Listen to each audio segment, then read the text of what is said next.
Hi stamping friends, I'm Karina with karinascreations.com, and today I want to show you how to make a cute little gift card holder using the envelope punch board. I ran this class last week, so I thought it was time to put a video on how to do it, so we have it in the future in case we need to look back. So this is what we're making, and it's actually called a file folder gift card made with a punch board. And this is what it looks like inside. And that's where your gift card will go. I don't have any on hand right now, so we'll have to pretend. And that's the inside of the card. So this is what we need to do to get started. So I'm using a piece of Natural Ivories cardstock cut at 5.5 inches by 8.5 inches, and I already pre-scored it at 4.25 inches. Now what we do is put it in the envelope punch board, and I'm just going to pull this up so hopefully you can see. We're putting the very first punch right against this wall, right here. Let's see if you can see that. So we put it along the short edge, the 5.5 inch edge, and then we punch, and see how you get that nice little edge. And then you need to move it to the 3-inch mark. Now, does it have to be 3 inches? No, you can make it a little shorter, you can change it. It just determines how big your tab will be. And then we punch again. So it looks like this now, and then we flip the card around, and then we're going to do the other side, same thing. We're going to put it in, line it up to that first little wall, and punch. Move it over to the 3-inch mark, and we're going to punch again. Now this looks cute, but it doesn't look like a file folder yet. So what we have to do is take our paper trimmer, and we're actually going to trim this away. Now you can use scissors, but I've done so many of these, I'm pretty good with my Stampin' Trimmer. If you don't have a Stampin' Trimmer, I highly recommend the Stampin' Trimmer because it has a really nice track and you can actually see where it cuts, and that's what we need to do. We need to line this up so that this edge, this bottom edge, is in the track. And then we will use a cutting blade and we will cut up. And then we just push that away. Like I said, you can use scissors too. And then we turn it around and do the other side. And then we just pull it up. And that's it. This now makes a file folder card. Or you can turn it into a gift card by simply adding that piece in the center. Now I will show you an additional step. I don't do this all the time, but the punch board actually has a corner rounder built into it. So if you want rounded corners, move this here, you just put it in through the top, and you can punch it this way and then put the other side through the top and give it another punch, and then you get this nice rounded corner. Okay, now I'll show you quickly how I made this card. So I wanted a birthday card, and I'm using the Birthday Basics Designer Series paper, and what I did was choose my colors right from the paper pack. So I just like the numbers on it because it's going to be, I don't know who it's for yet. So this can be an any age birthday. And I am just going to put some snail, make sure that you can see what I'm doing. And we'll put that on here. So my piece of paper, my designer paper, is actually cut at 1 3/4 inch by 5.25 inch, and my Raspberry Ripple cardstock is cut at 2 inches by 5.5 inches. And then we will set that aside. And then I'm just going to put this on the front of the card.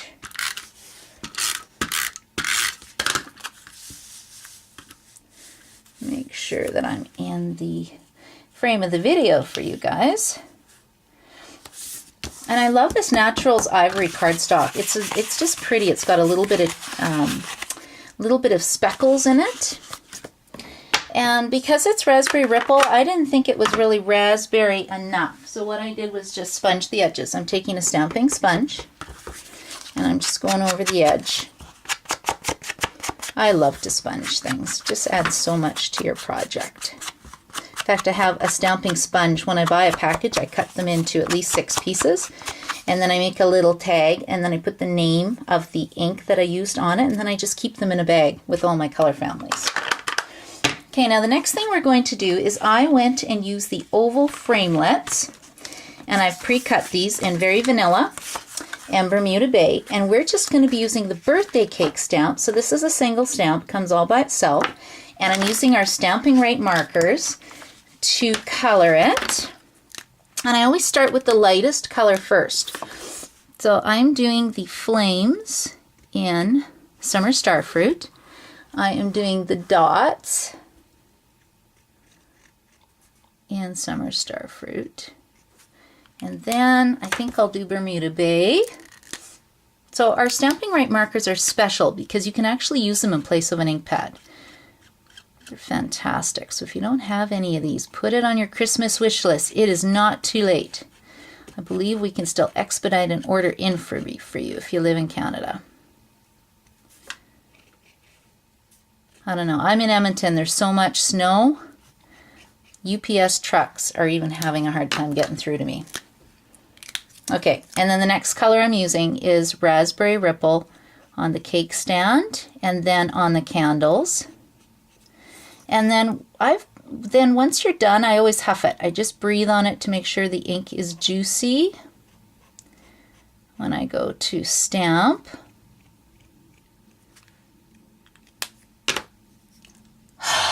so I'll just breathe on it and then stamp on the oval and hope it's fairly straight. Oh, not bad. Okay, that's what it looks like. So now I will put that on the Bermuda Bay oval. And we just put that down like this. And then if you've ever stamped with me, you know I always use dimensionals. Dimensionals are not optional. I love these things. They just pop it up so it gives a real 3D effect to your project. And you get 300 of these babies. They're so inexpensive. And we're just going to put that on the middle. And then on the outside of the card, I thought we needed some bling, so I took some rhinestones. You can use scissors to move them. My nails are short enough that I just use my fingers. And there you go. And now for the inside of the card, what I did was take Raspberry Ripple cardstock, and I'm just going to put some snail on this. Put it on the inside of the card. There we go. Uh-oh, I have to cut this down. Okay, don't look. Let's pretend that this is 3/4 of an inch by 5 1/4 inch. I will fix that later, but we'll just pretend it's the right size. And then what I'm doing is taking Basic Gray, and I'm stamping Happy Birthday. And the Happy Birthday is from the Remembering Your Birthday stamp set. I love, love, love this stamp set, because it's got the I forgot your birthday, I'm late, which I'm late 90% of the time. So I'm using Basic Gray ink, stamping the greeting in the center. And then what we need to make our gift card is, I used crumb cake envelopes that we sell. Crumb cake note card envelopes, but I ran out. So then I had to go into, we also sell Whisper White note card envelopes with the matching note cards, so I'm actually using just the envelopes. So you have to lick it and seal it shut. So you can get actually 2 envelopes for each gift card. So what we do now is cut it in half.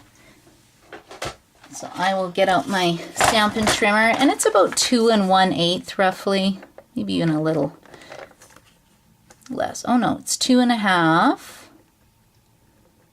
And a smidge. I don't know. I'm kind of eyeballing it, guys. This is the way I stamp. Okay, and then we're going to take these. You can see it's closed and it makes a fun little pocket. And then we're going to take a 1-inch circle punch, and we're just putting it in half the way, so it makes like half a moon. And then we punch it. And then we're going to use sticky strip. I know this is snail, but that's okay. My sticky strip's over there, out of the way. And then we just put the white in. So you can see how the crumb cake might look a little bit cuter, but the white is still cute too. And that's it. That's basically my card. And I hope that you make tons of these file folder type gift card holders. I'll show you this one because the inside's cut the right way. But I hope you make tons of these, and I hope you have fun playing with your new punch board. And if I don't do another video before Christmas, Merry Christmas, Happy Stampin'!